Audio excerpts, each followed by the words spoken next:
말씀 보겠습니다.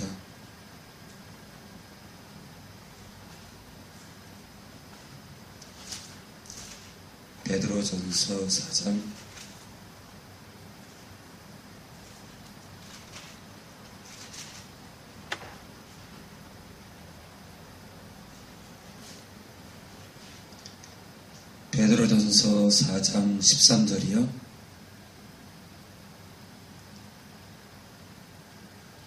우리 12절부터 함께 보겠습니다. 베드로전서 4장 12절 우리 권사님 읽어주세요. 12절 사랑하는 자들아 너희를 시험에 들고 그는 시험을 이상을 얘기하는 것 같이 이상을 하지 말고. 네.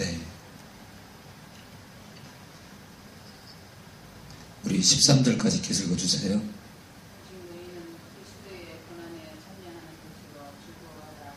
이는 그의 영광을 나타내실 때에 너희도 즐거워하고 기뻐하게 하라. 네, 사랑하는 자들아. 베드로도 마찬가지지만 우리 신약 서신서를 보면은 그러니까 사람들은 이제 성경을 볼 때 문자로만 자꾸 보려고 하는데 자꾸 뭔가를 이론적으로 캐내려고 그러고 뭔가를 자꾸 지식적으로 채우려고 말씀을 보는 사람들이 많아요. 그런데 우리가 알 것은 이 서신서를 대할 때 우리가 마음으로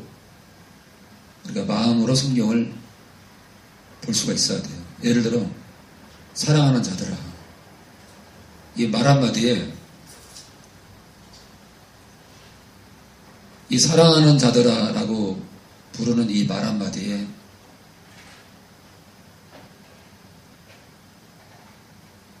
우리가 어떤 이론적으로 어떤 성경의 깨달음을 갖기보다 주를 부인했던 베드로가 성령이 임하고 나서 사랑하는 자들아. 여러분들, 베드로가 사랑하는 자들아, 이 한마디의 고백이 이 베드로전서 전체에 흐르고 있어요. 이 사랑이. 근데 베드로의 사랑이 아니라 주께로부터 받은 그 여력의 사랑이에요. 그 여력의 사랑. 주께로부터 받은 거에 그 사랑이 넘쳐서 줄 뿐이죠. 베드로의 사랑이 아니에요. 베드로가 우리가 우리 힘으로 누구를 사랑할 수 있겠어요? 절대 못해요. 이제 그런 게 있어요. 우리가 누군가를 사랑할 때 인간적으로 사랑하는 것은 어느 한계가 있어요. 어느 시간까지만 가능해요. 어느 시간까지.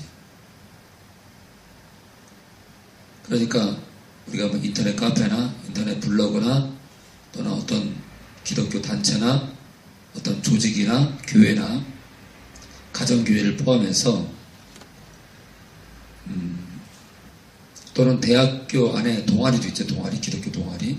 그런 모든 두세 사람 이상 예수님의 이름을 가지고 모인 주님의 모임 가운데 그 모임되기 위해서는 오직 주님의 사랑이 있어야 돼요. 주님의 사랑이. 그 사랑이 없으면 아무 의미가 없어요. 그래서 두세 명 이상 모이는 그리스도 모임 가운데 그 모임이 가치가 있으려면 주님께로부터 받은 그 사랑의 향기가 나와야 돼요. 그런데 처음부터 그 사랑이 없을 수도 있고요. 변질될 수 있고요. 나중에.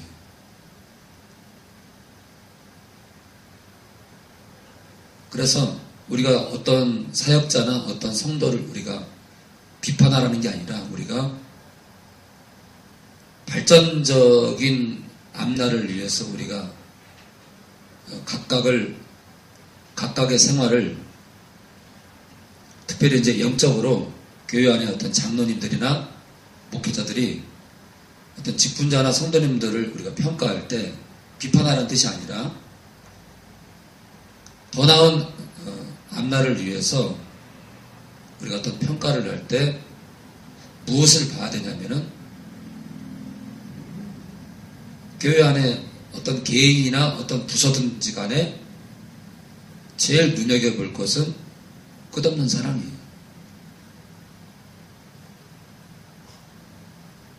만약에 있잖아요. 아무리 전도를 많이 해도 그 부서가 전도를 많이 하는데 예를 들어 제1남전도회가 전도를 많이 해요. 그런데 허건날 싸워. 거기 빵점이에요. 전도를 아무리 많이 해도 결론적으로 결과는요. 몇 년이 지나면 답이 나와요. 거기는 사람은 느는데 허건날 다퉈. 그런데 시작은 미비한데 어떤 부서는 예를 들어 뭐 제3남전도회는 전도를 못해. 전도를 못하는데 그 모임에 가면 너무 즐겁고 서로 아끼지 못해서 안달이 났어. 그런 데는요. 시간이 많이 지나고 나면 정말 말할 수 없는 이 사랑이 끈적거리는 것으로 이 끈적끈적한 서로 뗄래야 뗄 수 없는 사랑으로 충만하게 돼 있어요. 그래서 숫자는 얼마 안 보이는데 그 모임이 너무 뜨거워요. 제가 말하는 교회가 그런 교회예요. 지금 베드로가 사랑하는 자들아. 제가 예수를 믿은 첫해 그 대학교 동아리에서 수요년제는 오늘 이 말씀에 뭘 느꼈어요? 그래서 저는 형제들아. 제가 그때 뭐라고 했냐면요. 형제들아. 저는 이 말에 감동이 왔다니까 사람들이 다들 이상하게 쳐다보는 거예요. 형제들아. 저는 이 한마디가 그냥 이렇게 그냥 언어로 들리는 게 아니라 정말 걱정하고 정말 사랑하는 그 말투로 들린다니까 사람들이 저를 이상하게 보더라고요. 이상한 인간이네. 아니 무슨 뭐 특별한 걸 찾으려니까 특별한 무슨 뭐 느낌이 있냐 이렇게 형제들아. 그래서 제가 그랬거든요. 이 말이 그냥 형제들아 이렇게 들리는 게 아니라 저는 그 단어가 형제들아. 정말 사랑해서 걱정하는 그런 말투로 말을 했더니 저를 이상하게 보더라고요. 근데 우리가 이게 편지 아니에요. 편지인데 딱딱한 그게 아니라 사실은 이렇게 어떤 틀 안에 갇혀 있는 것 같지만 사실은 대화거든요. 대화. 일방적인 대화지만 누군가에게 말을 하는 거잖아요. 말을. 그렇게 풀면 서신서가 훨씬 잘 풀리죠. 그리고 느낌이 어때요? 느낌이 더 가깝죠. 누군가 내 옆에서 말을 하는 것처럼 내가 듣는다면 그게 얼마나 더 친밀해요. 자, 사랑하는 자들아, 너희를 실현하려고 오는 불시험을, 원어에는 불같은 연단이라고 되어 있어요. 불같은 연단. 굉장히 힘든 고난을 말하는 거죠. 그 힘든 굉장히 어려운 고난을 이상한 일을 당하는 것 같이 이상히 여기지 말고 너희 삶 가운데 예수를 믿음으로 너희 삶 가운데 나타나는 힘겨운 고난을 내가 왜 이런 고난을 당해야 돼? 라고 생각하지 말라는 거예요. 어떤 분들은요, 제가 아까도 어떤 이제 집사님한테 문자를 보냈는데, 집사님, 남편을 용서하고 또 용서하고 남편을 사랑하세요. 집사님이 남편을 정말 그렇게 용서하고 주님 사랑으로 용서하고 사랑하는 그 지점까지 가정의 고난은 계속 될 거예요. 그랬더니 그분한테 간만에 거의 뭐 한 달 이상 뭐 문자를 아무리 보내도 답이 없는 거예요. 삐진 거예요. 근데 답변이 왔어요. 뭐라고 답변이 왔냐면, 목사님, 제 형편을 아신다면요, 이러니 저러니 하지 마시고 그저 기도해 주세요. 딱 문자가 오는데, 떠들지 마요. 그냥 조용히 기도만 해주세요.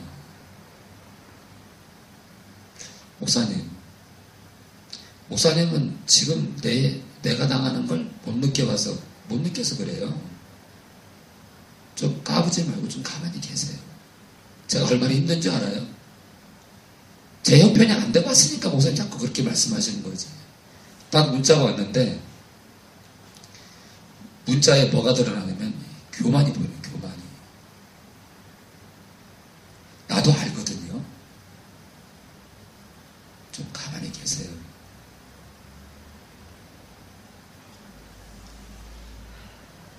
여러분들, 제가 지금까지요, 가정적으로 뭐 남편 때문에 또는 아내 때문에 힘든 사람들 많이 봤거든요.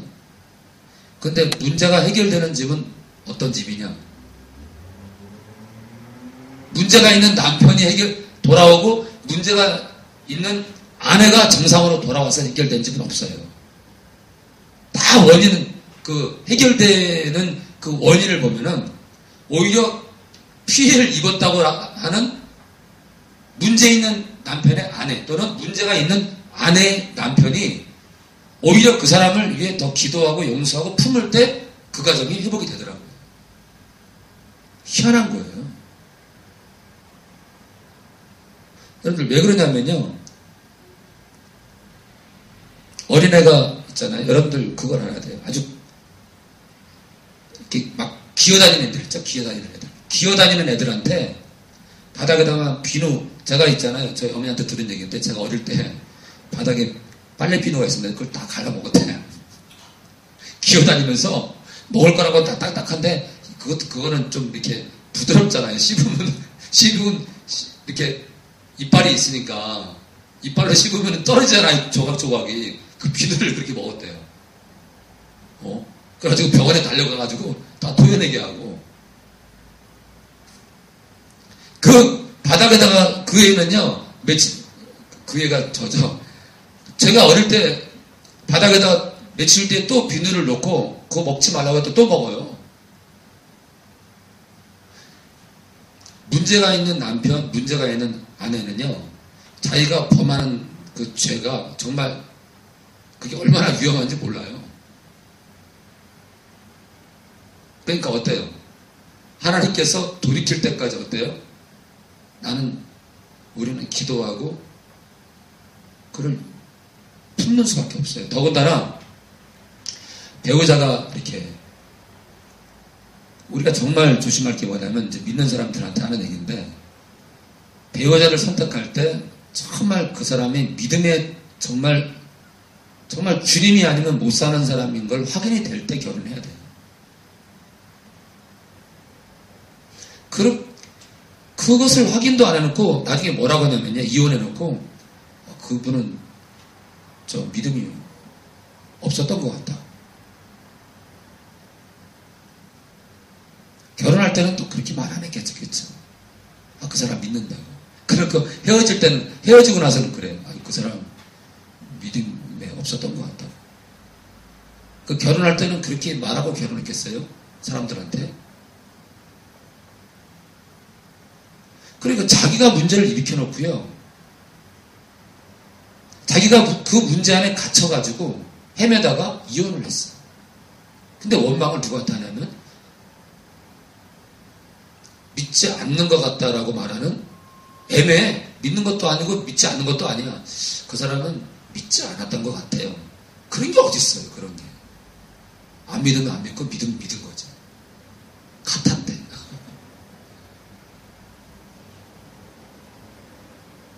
그래서 제가 그런 분들한테 그래요. 확실히 말해라, 확실히. 믿은 거냐, 안 믿은 거냐. 그러면 말을 못해. 왜냐? 이거 거짓말했다가 하나님 앞에 거짓말하는 거잖아요. 그러니까 제일 좋은 말은 믿었던 것 같아요 라고 말하는 게 제일 낫죠. 그래서 우리가 결혼할 때, 신자들이 결혼할 때 믿음을 확실하게 예수님이 아니면 못 사는 사람인 걸 확인이 될 때 결혼해야 돼요. 왜요? 믿지 않는 자와 멍에를 매지 않는 게 아버지 뜻이잖아요. 그래서 믿지 않는 자와 멍에를 매게 되면 고난이 다를 수밖에 없어요. 고난이. 한 사람은 땅의 것을 추구하고요. 한 사람은 하늘의 것을 추구하는데 어떻게 연합이 되겠어요? 연합이 되는 게 기적이네요. 연합이 되는 게.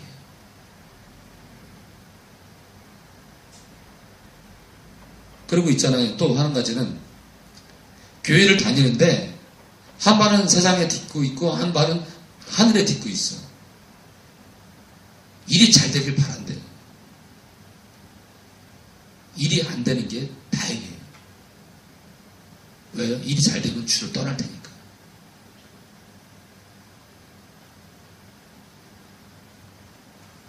이단 교회에 가는 사람들의 많은 사람들이 누구냐면 교회에 불만을 품는 사람들이고 목회자와 다투는 사람들이고 성도들과 다투는 사람들이에요. 그리고 교회에 대해서 악의를 품고 있는 사람들이에요.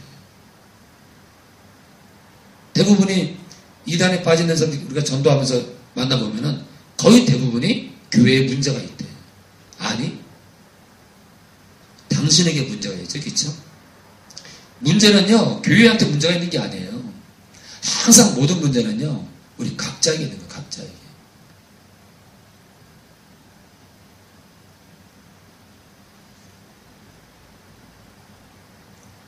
자, 13절. 오직 너희가 그리스도의 고난에 참여하는 것을 즐거워하라.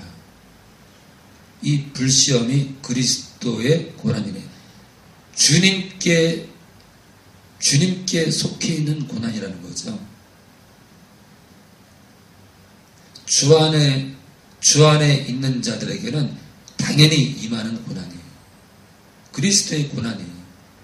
그러니까 주께서 받은 고난이요, 또한 우리가 더불어 받는 고난이에요. 그리스도의 고난이니까 이 고난은요, 골고다를 올라갔던 예수님께서 당한 고난이에요. 어떤 고난이에요? 대화가 안 돼, 대화가. 십자가에 달리기 전까지 주께서 선언하시는 말씀을 이해를 못해. 그러니까 주께서는 하늘의 것을 선포하시는데 사람들은 땅의 것으로 그걸 들으려고 그래요. 땅에 속한 현명형을 들이대면서 돋보기를 들고 예수님을 쳐다보고 예수님 말씀을 분석하려고 그래요. 바리새인들.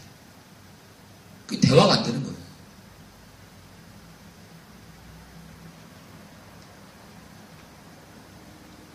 그래서 그리스도의 고난이에요. 그리스도의 고난. 우리가 당하는 고난은 또 다른 제2의 골고다를 올라가는 고난이에요. 어떤 고난이에요?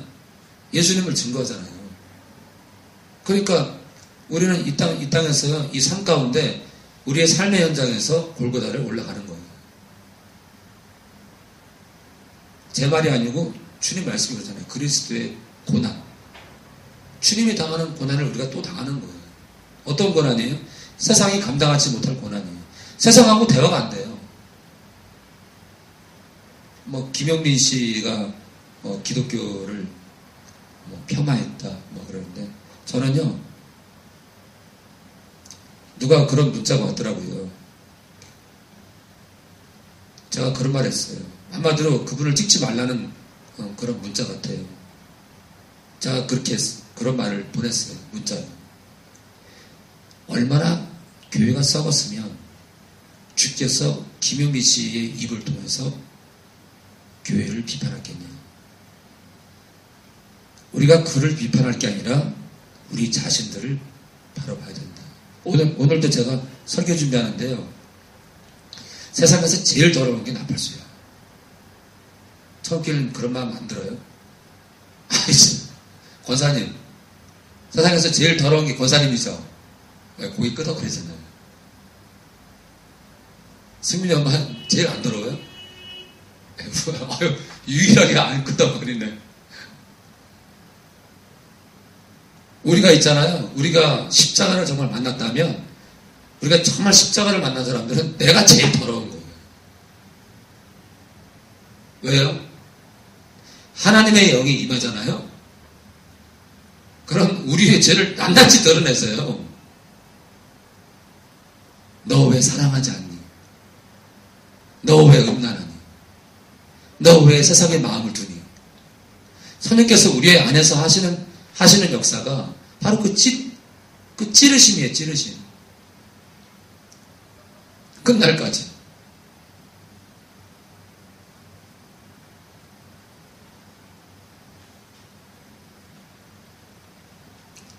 그리스도의 고난에 참여하는 것으로 즐거워하래. 동참하는 것으로.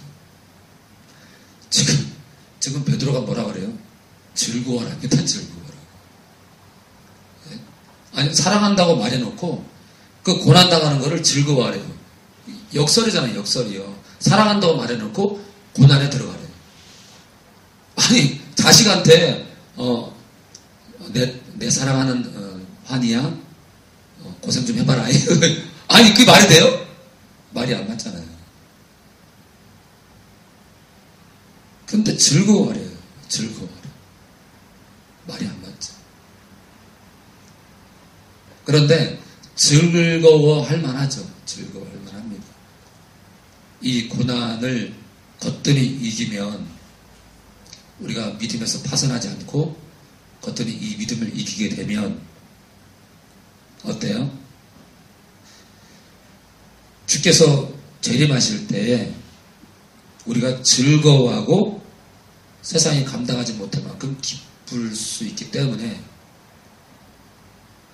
그 고난을 비껴가지 말고 기꺼이 그 고난에 동참하라는 거예요. 자, 14절. 너희가 그리스도의 이름으로 욕을 받으면 복 있는 자로다. 이게 복이에요. 이게 복. 근데 교회에서 뭐라 그래요? 예수 믿으면 만사형통한대. 사업이 무조건 잘 될 거래요. 그래가지고 11조 가지고 축복을 견주어요. 11조 제일 많이 한 사람이 복 제일 많이 받은 사람이에요. 그렇게 교회들이 그렇게 얘기하고 있어요. 그렇게. 근데 누가 그래요? 누가? 저는 제가 말씀드리고 싶은 것은 주님 때문에 목배임을 당한 자손들이 있는 가정이 복 있는 거예요. 주님 때문에 세상의 부귀영화를 버릴 수 있는 가정이 복 있는 거예요. 주님 때문에 내 아이가 출퇴근하면서 전철에서 전도해요. 그게 복 있는 거예요. 그 더러 뺨도 맞아. 그게 복 있는 거예요. 그걸 또 감사해. 그건 더 복 있는 거예요.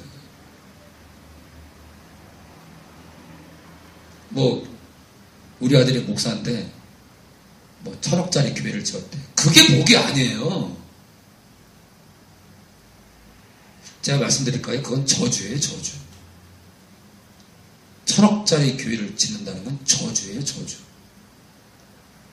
교회가 그렇게 큰 필요가 없어요. 교회는 비대해지라고 하나님께서 허락하신 단체가 아니에요. 교회의 시선은요, 적당해야 돼요. 그래서 저는 기독당? 제가 정치 발언하는 것이 아니라 이 교회라는 단체는요, 정치 게임에 들어가면 안 되는 거예요. 교회는요, 그렇게 세상 잣대의 힘으로 싸우는 게 교회가 아니에요. 제가 처음 믿을 때요, 제가 다니던 교회가 신축을 하게 됐어요, 신축을. 근데 그 건물 뒤에, 우리 교회 뒤에 아파트 단지가 있었어요, 아파트 단지가. 신축을 해야 되는데, 아파트 주민들이 반대를 하는 거예요. 현수막을 걸고 또 민원을 넣겠죠. 해당 구청에다가. 그랬는데 지금 제가 생각하면 너무 창피한 거예요. 교회가 똑같이 구청 앞에서 대모했어요. 교회는요, 대모하는 데가 아니에요. 대모하는 데가. 교회는요, 세력으로, 힘으로 어떤 파워를 가지고 세상과 맞짱 뜨는 데가 아니에요.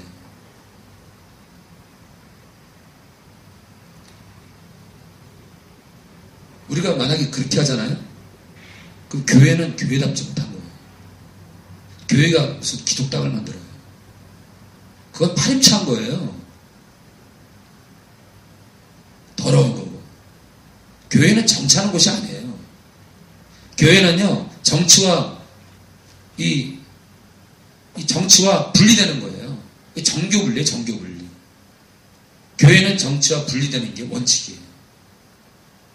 정치랑 딱 결탁이 되잖아요? 그럼 썩게 돼 있어요. 가톨릭처럼. 로마 가톨릭을 봐요. 얼마나 썩었는지.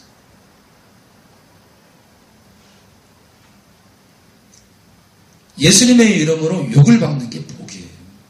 이게 복이라니까, 이게.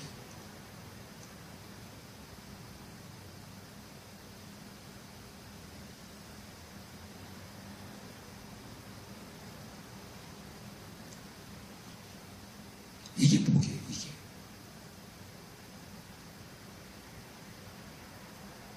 어떤 목사님은 뭐 사례비가 7천만 원이래, 한 달에. 그게 복이 아니에요, 그게. 그건 저주라니까. 그분 저주받은 거예요, 그분. 어떤 저주예요?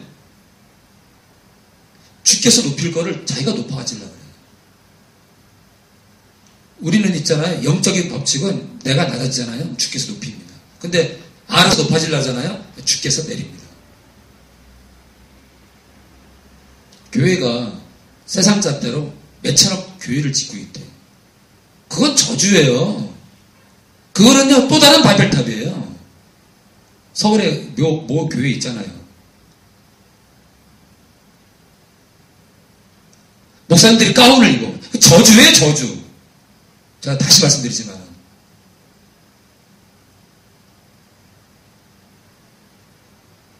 뭐, 노란색, 뒤에다가 뭐, 노란색 두르면 무슨 박사학위, 무슨 색 두르면 무슨 석사학위. 우리는 있잖아요, 만인 제사장이에요. 만인 제사장. 왜요? 십자가 때문에. 우리가 가운을 입잖아요? 그러면은 폐하신 율법을 다시 살려야죠. 목사님들이 가운을 입는 것은요, 야, 똑바로 들어. 이 교회에서 내가 제사장이야. 이거랑 똑같은 거예요. 그런 거치장으로 목회자가 영적 리더를 드러내지 않아요, 주님은요. 목회자는요, 목회자의 가운이 뭔지 알아요? 저는 부끄럽지만, 목회자의 영적 가운은요, 그의 언어이고 그의 삶이에요.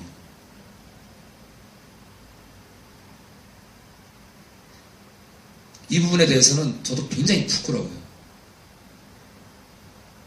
그래서 어떨 때는요, 정말 제가 느끼는 게 뭐냐면, 성령을 기대고 쫓을 때는요, 누구랑 대화하다가 언어 절제를 시키세요. 근데 성령을 이렇게 많이 찾지 않는 때는요, 내 멋대로 막 말이 나와요.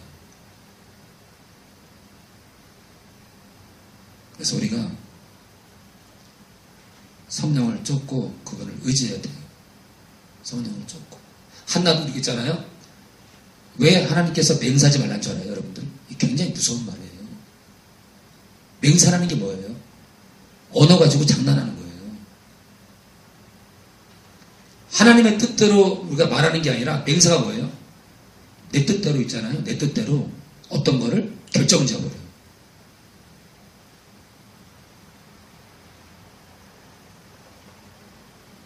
아니요. 우리는 어떤 것도 맹세하면 안 돼요.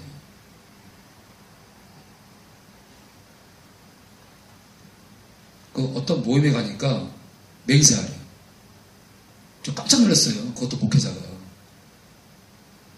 맹세하는 거 아니에요, 우리는요. 네? 우리가 무슨 장로 임직을 하든 무슨 임직을 하든 맹세를 하래. 앞으로 이렇게 하고 맹세하래. 그건 무서운 얘기예요. 그런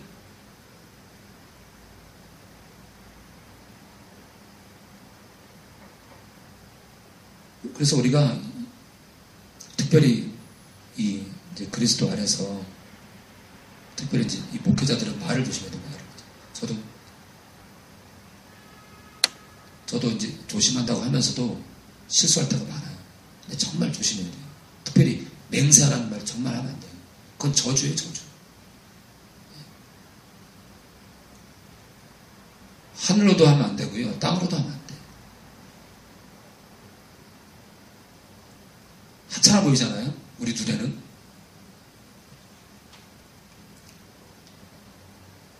자,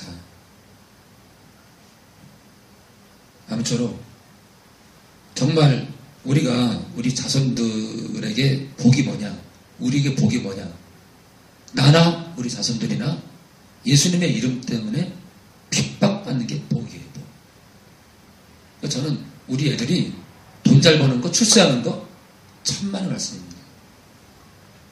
지난번에 우리 둘째가 중학교 때 공부교나 했는데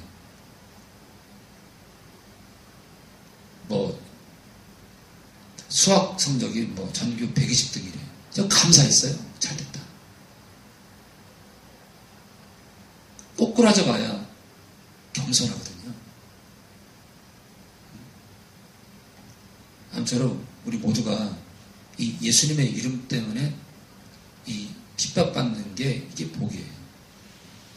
자, 영광의 영, 곧 하나님의 영이. 근데 하나님의 영을 지금 영광의 영이래요. 영광의 영. 영광의 영. 영광의, 말은 영광의 영인데 우리가 얼마나 하찮게 여겨요. 정말 우리 안에 계시다면 우리가 어떻게 우리 마음을 들이지 못하고 그분이 앞서고 우리가 뒤를 가야 되는데 우리가 앞서고 따라오든지 말든지 그렇게 살고 있잖아요. 너희 위에 계신대요. 하나님의 영이 우리 위에 계신대요. 우리 위에 계신다는 어떤 거예요? 우리를 지배하시는 거죠. 우리가 지배하는 게 아니라 우리 위에 계시니까 우리 위에 좌정하시는 거고 우리를 지배하시는 거고 우리를 인도하시는 거죠. 15절 너희 중에 누구든지 살인이나 도덕질이나 악행이나 남의 일을 간섭하는 자로 고난을 받지 말려는 거예요. 이런 일들을 행하는 자 때문에 너희 또한 고난받지 말래요. 주께서 원하는 일들이 아니죠. 그러니까 예수님의 이름 때문에 고난을 받아야 되지 너희가 악을 저지름으로 인해서 그런 고난에는 동참하지 말라는 거예요. 그러니까 지금 베드로가 하늘에 속한 고난이 있고 땅에 속한 고난이 있다는 것을 두 가지로 가르는 거예요. 땅에 속한 고난에 개입하지 말라는 거예요. 16절 만일 그리스도인으로 고난을 받은 즉 부끄러워 말고 도리어 그 이름으로 하나님께 영광을 돌리라. 네, 예수님 때문에 고난을 받으면 근데 우리가 얼마나 부끄러워요. 저도 제가 믿은 지 얼마 안 됐을 때 전철에서 복음을 전하는데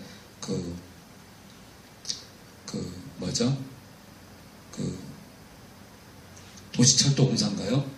거기서 사법경찰을 이렇게 세워놓는데 사복을 입은 경찰이 와가지고 아저씨 하지 마요 이리 와요. 아저씨 하면 안 돼요. 죄송합니다. 아저씨 벌금 물 수 있어요. 죄송합니다.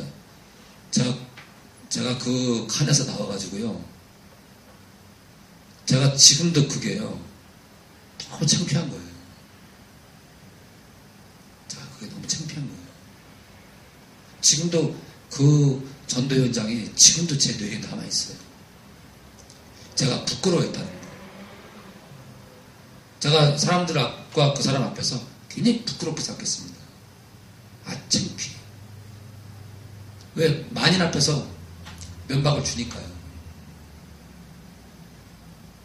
그래서 제가 그날 이후로 뭐를 결정했냐면 이제 뭐라고 하더라도 할 말을 하자. 끊든지 말든지 저는 해야 됩니다.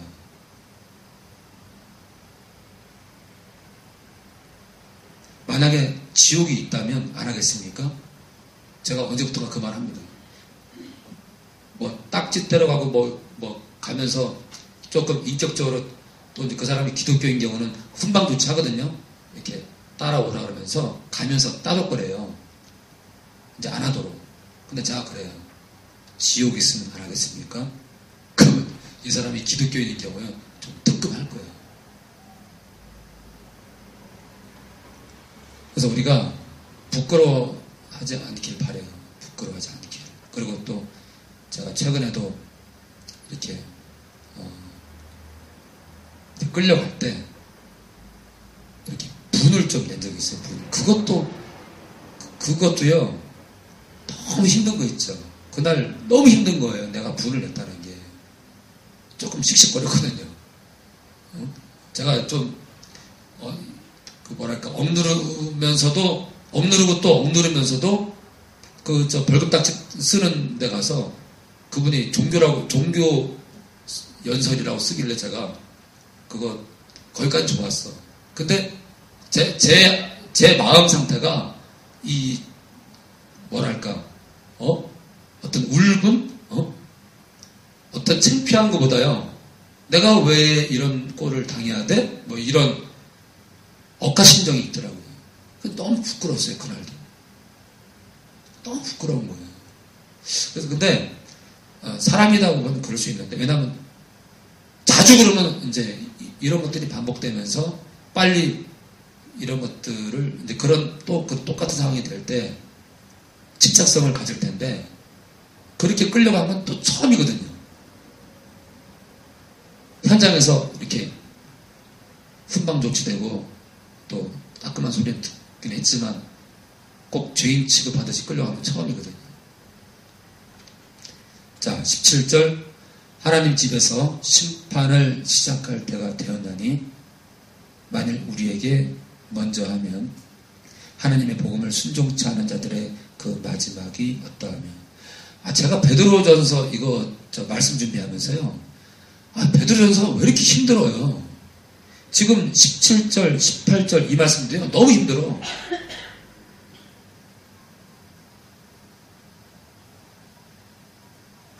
그래가지고 이거를 어떻게 해석했나라고 제가 잠깐 봤어요.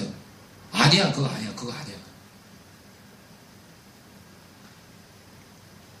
여기서 사람들이 뭐라 하냐면 하나님 집에서 심판을 시작할 때가 되었나니 이걸 어떻게 푸냐면 우리를 연단한다는 뜻으로 해석되어 있더라고요. 아니에요, 그거 아니에요.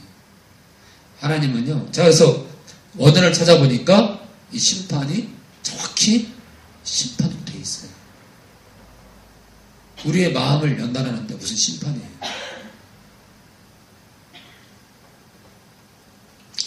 하나님 집에서 심판할 때가 됐대요. 하나님 집에서.